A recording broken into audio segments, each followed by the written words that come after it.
Bueno, buenas tardes. Qué placer, qué placer. Y yo tenía ya ganas de entrevistar a una de las personas que en el mundo, los que vivimos la fe, o que los que creemos y vivimos la fe cristiana, pues es todo un referente. Seguro que tiene su controversia. Don Juan José Tamayo Acosta, ¿cómo está? Buenas tardes. Buenas tardes, es un placer y no me libro de las entrevistas este verano y durante estos 4 meses. Yo creo que esta ya va por la 40 o la 45, señal y expresión pues de la cordialidad de los medios de comunicación, y también pues yo que me encuentro muy a gusto con ustedes. No le dejan descansar, y eso que está en un entorno idílico como es donde veranea, donde nos ha concedido esta entrevista, cosa que esa deferencia le agradezco, le agradecemos. Y en este sitio idílico donde veranea, vamos a dejar obviar el lugar. Pues en este lugar tan bonito, tan de esparcimiento, pues nos concede esta entrevista. Hablar de Juan José Tamayo, para aquellas personas que no le conozcan, es hablar de religión, es hablar de la teología de la liberación.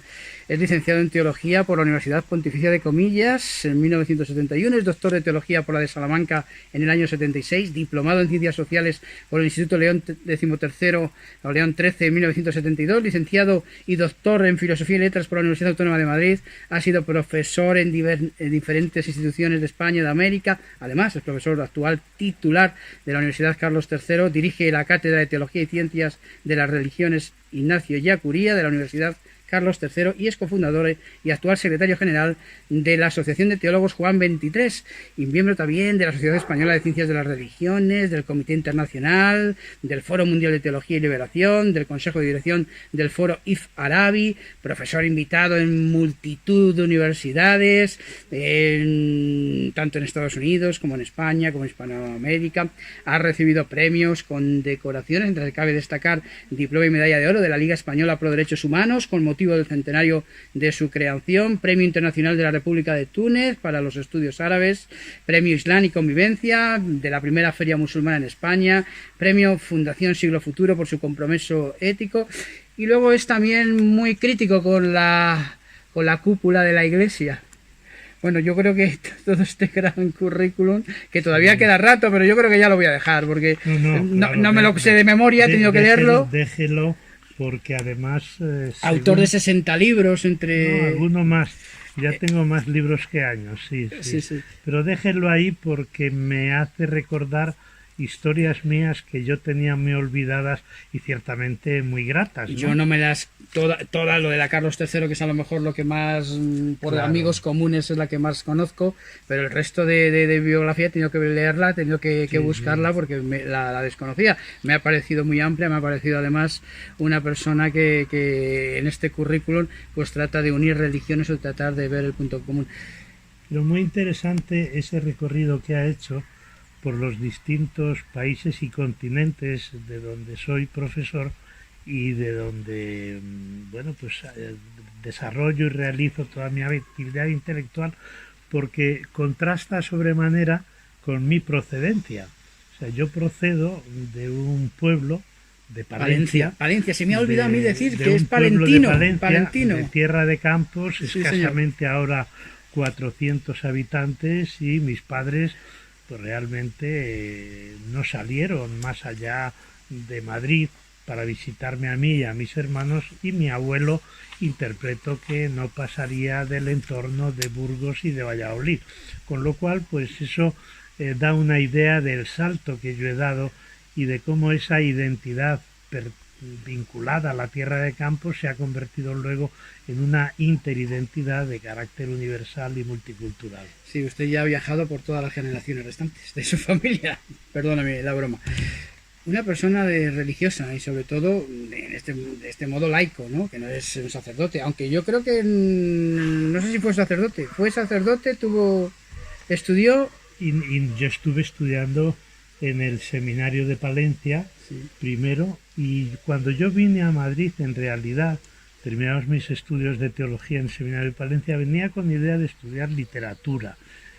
Pero bueno, pues ahí la propia inercia de mi trabajo anterior pues me llevó a la teología. Sí. Y claro, el elemento que yo creo que tiene su peculiaridad en este caso mío es que la teología siempre se ha vinculado con el clero, se ha vinculado con el estatuto eclesiástico, ¿no? Y en mi caso, pues ciertamente no, porque yo me muevo en el ámbito puramente laico, no dependo en absoluto de institución eclesiástica alguna, y eso yo creo que también me ha dado más libertad para expresarme sin miedo a represalias o comportamientos que pudieran ser condenatorios por parte de la jerarquía, que aun cuando los he tenido, pero eso no ha dificultado que yo continuara pues mi trabajo de investigador y mis intervenciones públicas, bueno, pues como intelectual libre que soy. En los años 60 había una obra, seguramente que la conocerá usted, de Romano Guardini, ¿no? Ser cristiano hoy. Sí. Ser cristiano hoy, que se lo hemos leído todos los adolescentes, y sobre todo los que venimos como usted de seminario, pues ha sido un libro que hemos tenido, si no de cabecera, luego ha sido sobre todo de primeras lecturas en cuanto a la religión, al mundo, a lo que tiene que ver con la religión, el mundo, el compromiso digamos, de sociedad con esos valores no religiosos. Pero hoy en día, en el siglo XXI, ¿qué significa ser religioso? Yo creo que es difícil definir la religión en nuestro siglo XXI, pero al mismo tiempo estamos en un momento muy peculiar, y es que decrecen las religiones y simultáneamente se produce un avance y un incremento de los estudios científicos sobre las religiones. Podríamos decir que nos movemos en esta dialéctica, ¿no? Vivimos en sociedades secularizadas, en sociedades con un avance extraordinario de la increencia en todos los campos, el ateísmo, la indiferencia religiosa, el agnosticismo. En las últimas encuestas del CIS se habla de unos porcentajes altísimos de desvinculación de la gente, de los españoles y españolas con la fe cristiana, ¿no? Y entonces sucede que por una parte se produce esa especie de crisis de las religiones y por otra parte la efervescencia de manifestaciones religiosas que yo creo que son laico. Que son generalmente patológicas. Sí, estamos precisamente, me da pie para seguir este hilo, dos temas que están de actualidad. Primero, los actos que tienen que ver con los actos que han tenido que ver con el homenaje a las víctimas de este COVID, de este coronavirus, ¿no? Cómo se ha hablado de lo políticamente correcto, cómo obviar lo religioso en esos actos que hubo también en la Basílica de Madrid, y sin embargo, cómo existe una estética religiosa laica. Algunos dirían que con cierta logia o con cierto de lo políticamente correcto. Pues eso sí que me ha sorprendido gratamente, ¿no? Porque hasta el presente no se había producido ninguna manifestación de duelo por catástrofes o desgracias nacionales de carácter laico. Pues no sé cómo pudo celebrarse el fallecimiento de Adolfo Suárez, pero tengo la impresión de que fue también un funeral religioso, ¿no? Y sin embargo... ¿Qué es lo que pidió la familia? Claro, y sin embargo lo que me ha llamado la atención ha sido que la estética del funeral laico por parte del gobierno fue extraordinaria. La verdad es que ahí tuvieron una capacidad de creatividad, de emotividad, de sensibilidad. Yo soy muy amigo era compañero y compartíamos asignatura de José María Calleja, ¿así? El periodista. Sí, que falleció además precisamente por coronavirus. Los primeros días, a finales de marzo, y uno de los que intervino pues en el funeral laico fue Hernando Calleja, ¿no?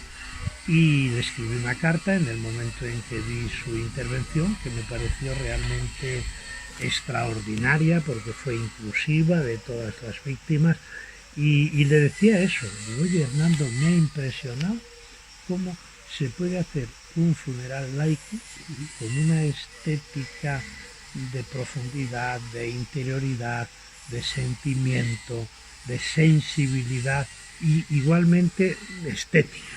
O sea, una estética que yo creo que se correspondía perfectamente con ese momento. De ahí que a partir de ese momento yo creo que ya hay que superar esa idea de que el ámbito laico no tiene una simbólica o una estética que se corresponde con la solemnidad de determinadas ceremonias y celebraciones. Sí, pero sin entrar en el esperpento de hacer comuniones laicas, bautizos laicos y demás así, cuando son ámbitos religiosos, ¿no? Ah, no. Llamémoslo de otra forma, hagamos otra cosa, pero, claro, no crear en ese esperpento. No, yo por supuesto estoy radicalmente en contra, porque lo que sea un bautizo laico, una primera comunión laica, un matrimonio laico, o cualquier otro tipo de celebración cívica que intente imitar todo lo que tiene que ver con la ritualidad religiosa, en este caso cristiano,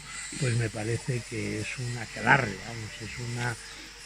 es una manera, yo creo, de mala imitación, porque además yo creo que ahí es donde tiene que haber la iniciativa y la creatividad, pero un funeral puede hacerse perfectamente porque el concepto funeral no es un concepto específicamente religioso, ¿no? Y luego el otro aspecto que me venía a la idea, estamos en una zona vacacional y hay un vecino que tiene que estar haciendo con la radial alguna obra o alguna cosa, por eso tenemos este ruido de fondo. Que nos disculpen los oyentes o que nos disculpen los que nos vean en las redes sociales por este ruido que tenemos de fondo. Y otro aspecto que yo quería comentarle, que precisamente es de ayer o antes de ayer del Papa Francisco, es cómo dar más pie a la laicidad. Precisamente él estuvo comentando precisamente que no pasa nada de actos laicos, de que los laicos se incorporen más y estén más presentes en todos los actos que tengan que ver con la religión cristiana católica. Claro, es que se ha creado ahí una contradicción o una contraposición entre laicidad y religión que creo que es totalmente artificial. ¿Por qué? Porque se habla del Estado laico y se dice el Estado laico persigue a la religión. Y no es verdad. El Estado laico es el espacio político y jurídico o el ámbito cívico en el que caben todas las creencias y no creencias, todas las ideologías, todas las tendencias religiosas y espirituales en pie de igualdad, sin ningún tipo de discriminación.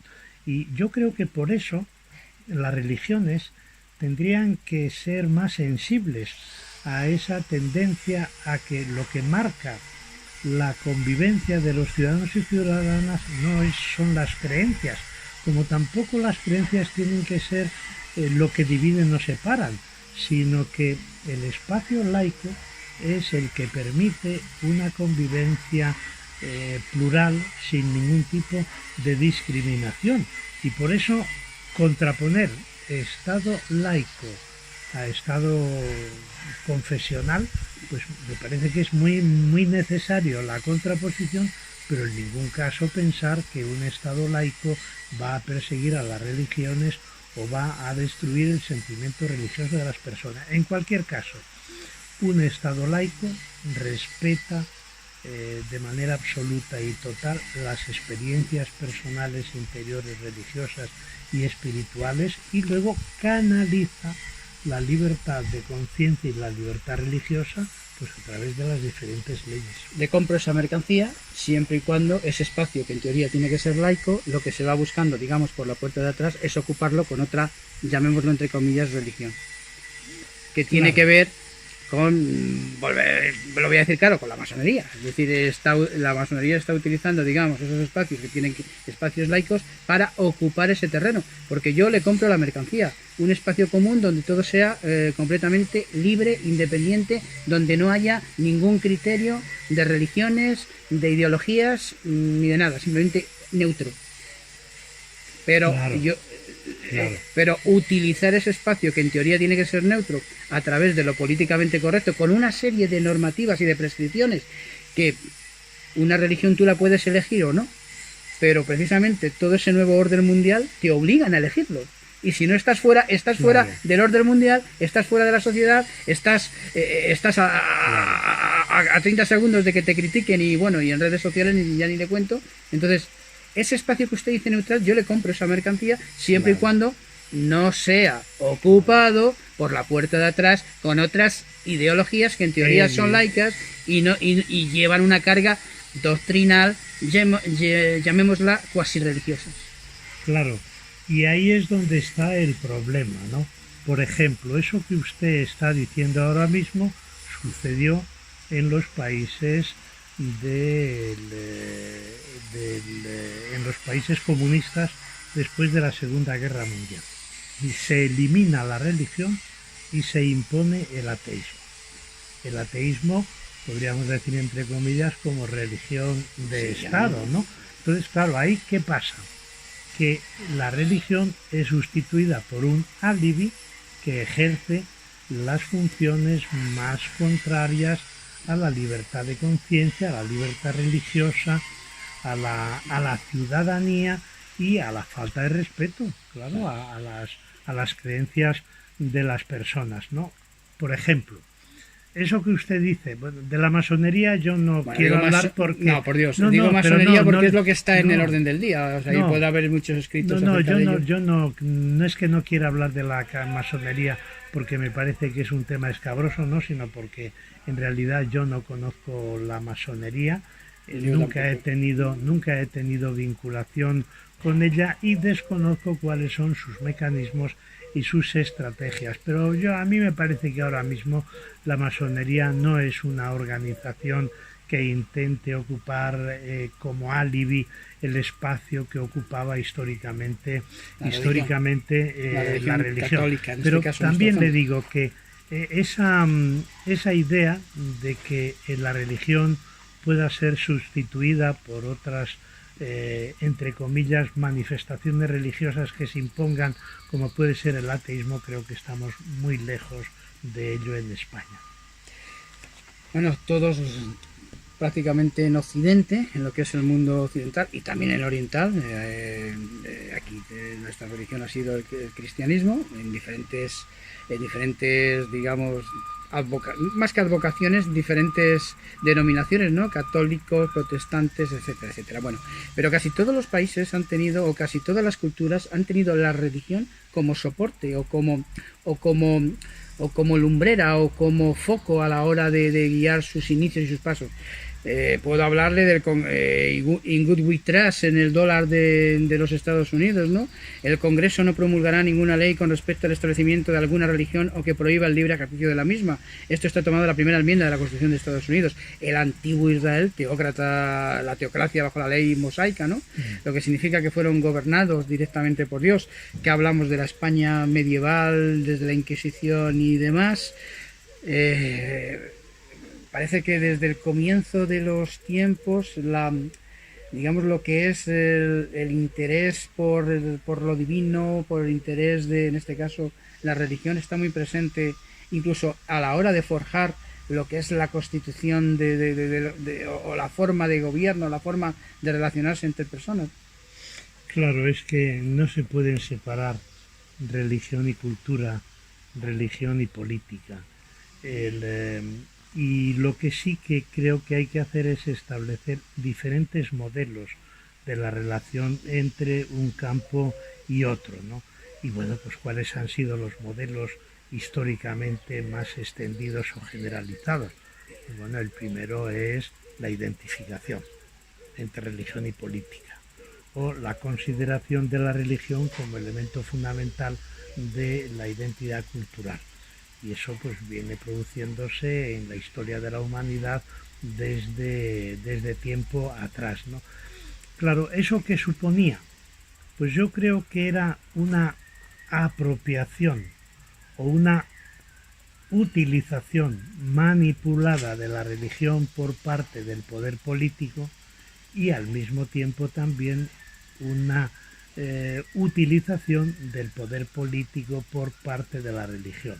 Es decir, esa alianza o esa identificación de lo político con lo religioso generaba pues una doble legitimación y permitía que el poder político funcionase al margen de los derechos humanos y que fuera autoritario y dictatorial, pero al mismo tiempo también el poder político facilitaba que la religión transmitiera una serie de mensajes supersticiosos, míticos, mágicos, ¿no? Y por eso yo creo que la relación entre política y religión es la que todavía no se ha dado en encontrar. Y ahora estamos como tentativamente intentando ver dos cosas. Primero, la separación. Que es lo que está en el mundo europeo occidental, esa separación existe. La separación de una parte, pero no el caminar en paralelo, sino la separación implica que no se reduzca la religión al ámbito privado, al espacio de la conciencia y al entorno de la interioridad, sino que facilite que la religión tiene también una función pública, pero no la función pública tradicional de la teología política clásica de legitimación del poder, sino en esa función que la religión tiene que hacer de, pues no sé, de crítica desde la perspectiva ética y desde la opción por los excluidos de determinados comportamientos políticos y de determinados modelos económicos. Me da pie para hablar precisamente en Occidente tenemos esa separación, en teoría esa separación entre religión y Estado o religión y política. Sin embargo, por ejemplo, en el mundo musulmán o en otras religiones todavía va imbricada la política o la forma social de convivencia con la religión. Entonces, no existe esa equitatividad entre, digamos, los mundos o los países con religión, digamos, occidental, cristianismo en sus diferentes apreciaciones, y los países cuyas religiones y políticas van imbricadas. No existe esa interreciprocidad a la hora, digamos, de uno estar o crear una unidad en ese país, sea la emigración. Es decir, se crean como capas sociales o estructuras para sobre ese país o sobre ese entorno social. Claro. El problema está en que los ritmos o procesos evolutivos de las distintas culturas, civilizaciones y espacios políticos o geoculturales es diferente. Es decir, el ritmo que ha seguido Occidente en la relación entre religión y política es muy diferente al ritmo que ha seguido, por ejemplo, el mundo árabo-musulmán, ¿no? Pero, sin embargo, yo creo que la identificación entre religión y política o por ejemplo, la fundamentación coránica. ¿Por qué?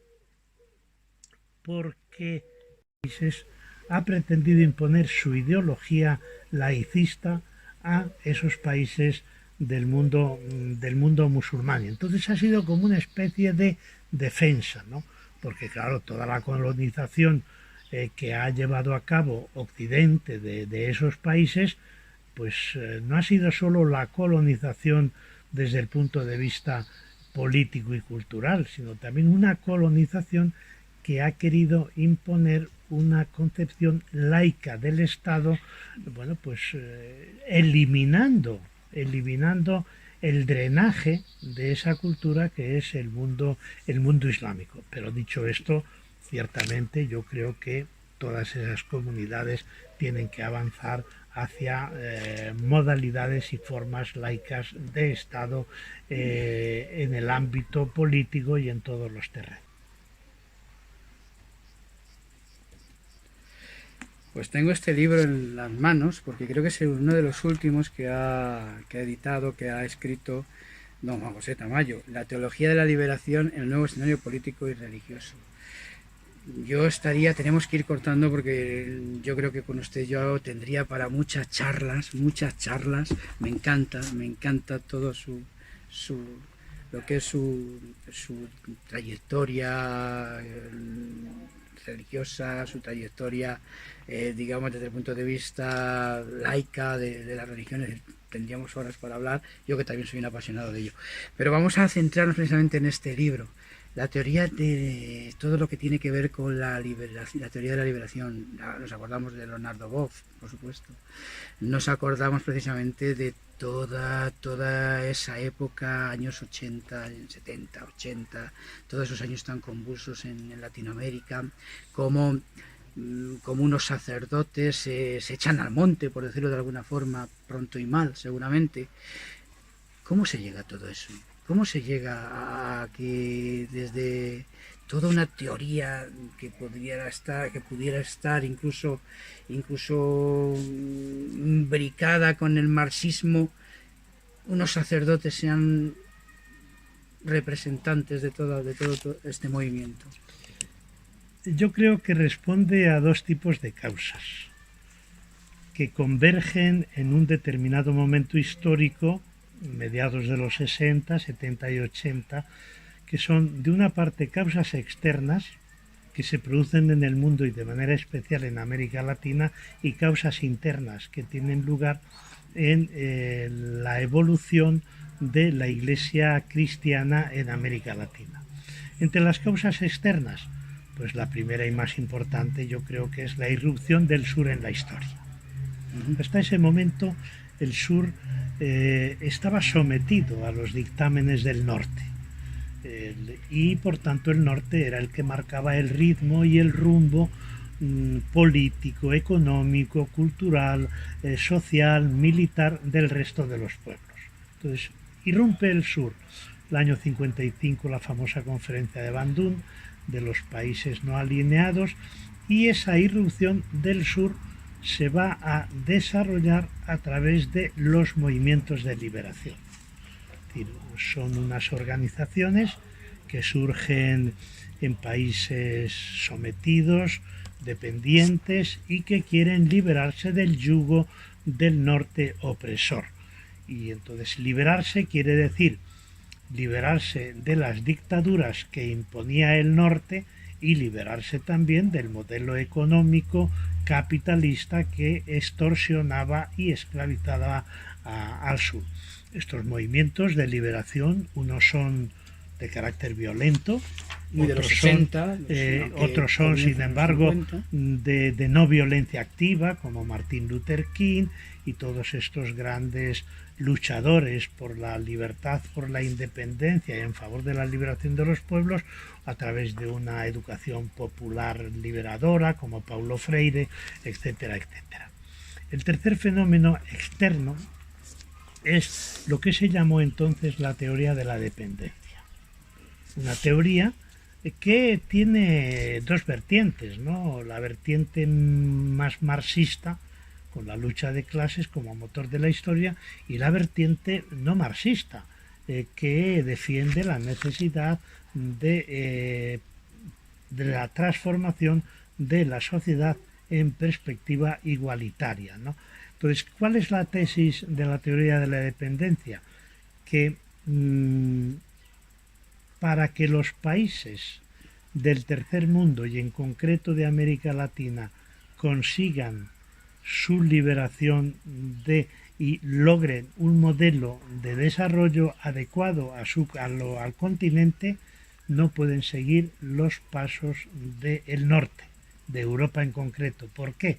Porque dicen el subdesarrollo de los países del sur está motivado por el desarrollo de los países del norte. Entonces la respuesta está en conseguir esa independencia, porque claro, evidentemente ya había habido una independencia desde el punto de vista político y jurídico, ¿no? en las primeras décadas del siglo XIX, cuyo segundo centenario estamos celebrando ahora, ¿no? Pero claro, esa independencia jurídica y política no era una independencia de los pueblos en relación con los poderes imperiales, ¿no? Y entonces ellos descubren esta relación. Y finalmente hay otro factor externo importantísimo, que es el de la pedagogía del oprimido del gran pedagogo popular Paulo Freire. Paulo Freire, el gran pedagogo brasileño, que dice: los pueblos tienen que pasar de una conciencia intransitiva, de un modo de estar pasivo, a una conciencia transitiva y a un modo de estar activo. Luego, pasar de una conciencia transitiva y activa a una conciencia crítica, y pasar de una conciencia crítica a una conciencia transformadora.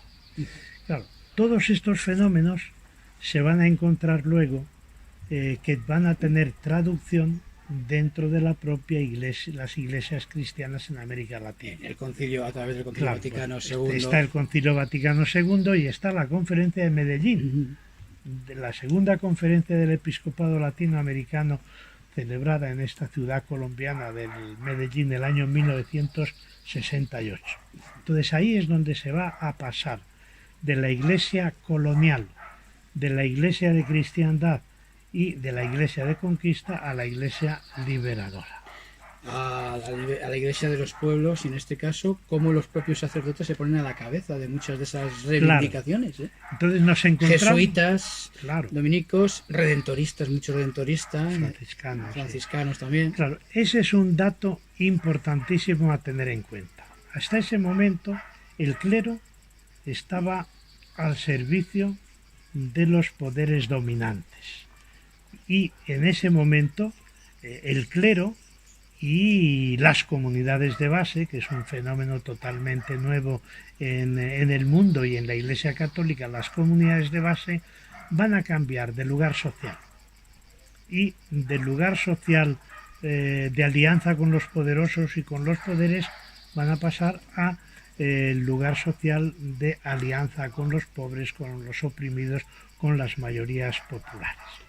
Y se va a dar el fenómeno, y ahí es donde van a converger tres factores. Los obispos, en Medellín 400 obispos de América Latina dan el cambio radical de paradigma de esta iglesia de conquista y de esta iglesia colonial. Los sacerdotes, que están implicados en el trabajo pastoral de la vida diaria, y en tercer lugar, las comunidades de base. O sea, las comunidades de base en realidad van a suponer una verdadera revolución en la organización de la iglesia. De una iglesia jerárquico, piramidal, patriarcal, a una iglesia comunidad de comunidades y que conforman redes solidarias donde se encuentran las personas creyentes y las personas pobres. Y ahí tenemos esa nueva alianza. Y luego hay otro factor que es el fundamental para que surja la teología de la liberación, que son unas figuras, teólogos, mayoritariamente varones, las mujeres fueron más marginadas y excluidas, que con una formación universitaria interdisciplinar europea y norteamericana son capaces de revertir la orientación que tenía la teología y convertir la teología en, como decía Gustavo Gutiérrez, una reflexión crítica sobre la praxis histórica a la luz de la fe. Se va a hacer la gran revolución metodológica y el punto de partida va a ser, no van a ser los dogmas, ni va a ser el culto, ni va a ser la obediencia a Roma, ni va a ser la moral, sino que va a ser la opción por los pobres y la realidad histórica de marginación y de subdesarrollo. Y claro, todo eso pues va a dar lugar a esta corriente de teología de la liberación que surge en el sur, no en el norte, tampoco en el centro, y que revoluciona totalmente la manera de pensar, la manera de entender el cristianismo y la manera de leer los textos sagrados. A veces se llevan a un extremo casi de guerrilla. En algún país, me estoy refiriendo a Nicaragua, se llega a un punto casi extremo. Pero desde con el sandinismo, claro, pero desde el primer momento los teólogos más lúcidos de la teología de la liberación distinguieron claramente los procesos revolucionarios de los procesos violentos. Entonces, la tesis clásica de la época medieval de Tomás de Aquino y de estos grandes teólogos, es la tesis que aplicaron ellos, ¿no? Es decir, que la violencia como última ratio, cuando ya se han agotado otros medios para la transformación de la sociedad. Lo decía el propio Ignacio Ellacuría, que fue asesinado por el ejército salvadoreño. Ahora se ha celebrado en estos días el juicio contra esos terribles asesinatos. Lo decía Ignacio Ellacuría, ¿no? Decía, la violencia primera es la violencia del sistema. Luego, la violencia segunda es la respuesta a esa violencia. Dice, ¿y qué métodos tendría que seguir la respuesta a esa violencia primera? Dice, por supuesto, el Evangelio prioriza la no violencia sobre los métodos violentos, ¿no? Lo que pasa es que, claro, hay situaciones como el caso de Nicaragua, que estaba viviendo un fenómeno de dictadura terrible y brutal, que tenía totalmente sometido al pueblo nicaragüense y en una situación de verdadera miseria, pobreza y opresión. Y claro, yo creo que en Nicaragua es el ejemplo claro de esa justificación de la violencia como última ratio que la propia teología de la liberación, los sacerdotes y las comunidades de base apoyaron ese movimiento. Apoyaron, cosa que yo particularmente, yo no sé quién para tomar valoraciones, pero creo que ese fue un extremo muy que no teníamos que haber llegado. Pero bueno, no soy yo quien. Relativamente, porque fíjate tú los resultados de la presencia de los cristianos y cristianas en los procesos revolucionarios del Frente Sandinista y luego la incorporación a los gobiernos sandinistas. En el gobierno sandinista está Ernesto Cardenal, sí, que era el gran poeta místico. En ese gobierno está Fernando Cardenal, que es su hermano el jesuita, que fue ministro de Educación. Ernesto Cardenal fue ministro de Cultura, creo, ¿no? Sí, sí. Después había otro sacerdote, ministro de Sanidad, y el ministro de Asuntos Exteriores, Miguel de Escoto, que era de la congregación Merignol. Bueno, pues fíjate tú, el hecho de que esos 4 sacerdotes estuvieran en el gobierno hizo que no se defendiera la pena de muerte y que se apoyara el proceso de reinserción de aquellos que habían colaborado con la dictadura dentro de este proceso revolucionario. Hay una anécdota además muy bonita, preciosa, y yo la escuché de la propia voz del comandante Tomás Borge. Tomás Borge, que fue ministro del Interior, pues claro, iba visitando las cárceles, y cuando en las cárceles se encontraba pues con algunos de los colaboradores de Somoza, se echaban a temblar delante del ministro del Interior y les preguntaba a Tomás Borge, ¿por qué tiemblas, muchacho? Dice, porque habiendo sido colaborador de la dictadura de Somoza, interpreto cuál va a ser mi castigo. Y Somoza le dijo, sí, tu castigo va a ser darte tiempo suficiente para que te integres en la vida política y colabores para la transformación del país. O sea que yo creo que eso fue beneficioso tanto en el proceso revolucionario como en los primeros años del gobierno sandinista. No quiero robarle, mire, se me quedan muchas preguntas en el tintero. Hemos hablado antes de un referente de lo que es el laicismo. Ya entonces la teoría de la liberación lleva a la desclericalización de la Iglesia, es decir, ha habido un tiempo en aquellos años digamos, más convulsos, como que estamos hablando, donde tuvo lugar esta teoría, lo que es la teoría de la liberación, donde se dieron unas formas de actuar de la Iglesia que se habían perdido o por lo menos vuelven ahora a retomarse. Claro, es muy interesante. Con el Papa Francisco. Claro, es muy interesante lo que ha dicho de la desclericalización, porque la clericalización o el clericalismo significa que el clero se apropia de todo el poder tanto dentro de la propia Iglesia como ocupando espacios de poder en la sociedad. Entonces, la desclericalización no es algo contrario a la religión, sino que es un momento de purificación de esa religión. ¿Por qué? Porque la desclericalización implica devolver el protagonismo a la comunidad cristiana, a los seglares, a los laicos. Y la última pregunta o la última reflexión suya, no le voy a pedir más tiempo, le agradezco la deferencia que ha tenido con nosotros de este largo rato de charla de aprendizaje con usted, es la misión, la función de la mujer todavía en lo que es, en este caso, la religión, casi en todas las religiones, pero la que más nos compete, que es la cristiana católica, pues es la que quiero pedir su opinión y qué valoración puede realizar cuando todavía, pues a lo mejor tendrían que tener mayor protagonismo, ¿no? A lo mejor podían dar o realizar sacramentos, a lo mejor podían consagrar, a lo mejor podían...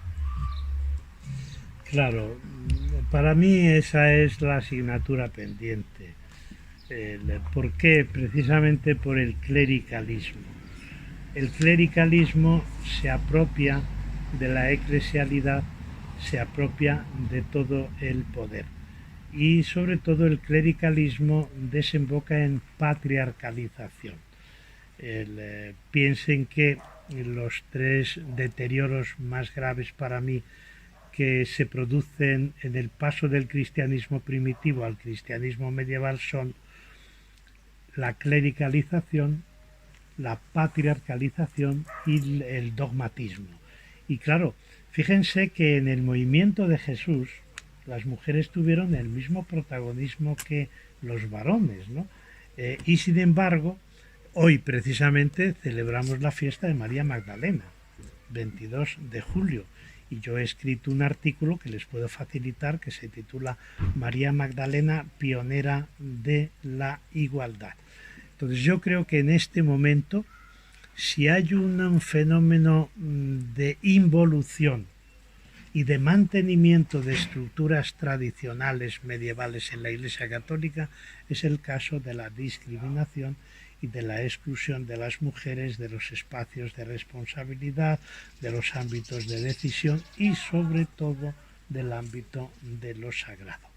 Y a mí me parece que eso es una injusticia evangélica y es un ir en contra, en dirección contraria a la igualdad que propenden los movimientos feministas en la sociedad y que concretamente en España se desarrolla a través de leyes como la Ley de Igualdad de Género, la Ley contra la Violencia de Género y la Ley de Conciliación, etcétera, etcétera. Me parece que estamos ante una situación que debe revertirse ya para que realmente el cristianismo sea más parecido al movimiento igualitario de Jesús de Nazaret que a las organizaciones jerárquico-patriarcales que todavía perviven en nuestro tiempo. Pues la primera pregunta que yo le he hecho acerca de la pregunta de Romano Guardini, ¿no? ¿Hacia dónde va la religión, cristianos hoy? Creo que ha quedado en un compendio resumida en estas preguntas, en esta casi charla que he mantenido con don Juan José Tamayo Acosta, el palentino Juan José Tamayo Acosta. Ha sido un placer, enhorabuena por todo su trabajo, que aquí está en forma de libros, pero hay casi 60 o más libros. No, 84. 80 y tantos libros. Tengo creo que 10 o 12 libros más que años. Así que imagínate. Y ha sido un placer. Se me quedan muchas otras preguntas que me gustaría, si me da la opción de alguna vez venir, ya sin grabadora, de poder charlar con usted, estaría encantado. Y... con muchísimo gusto. Nada, yo voy a estar aquí yendo y viniendo a Madrid hasta finales del mes de agosto, así que usted me llama y ya quedamos, encantado a seguir conversando. Don Juan José Tamayo Acosta, un placer, un hombre, un teólogo, un hombre religioso, casi religioso, y desearle mucha salud en este estado de pandemia para los suyos, y muy agradecido por la deferencia de charlar, de conversar un ratito con nosotros, con los oyentes de COPE Pinares. Muchas gracias. Muchas gracias a usted, Javier. Ha sido, es un excelente profesional y un placer esta charla. Gracias.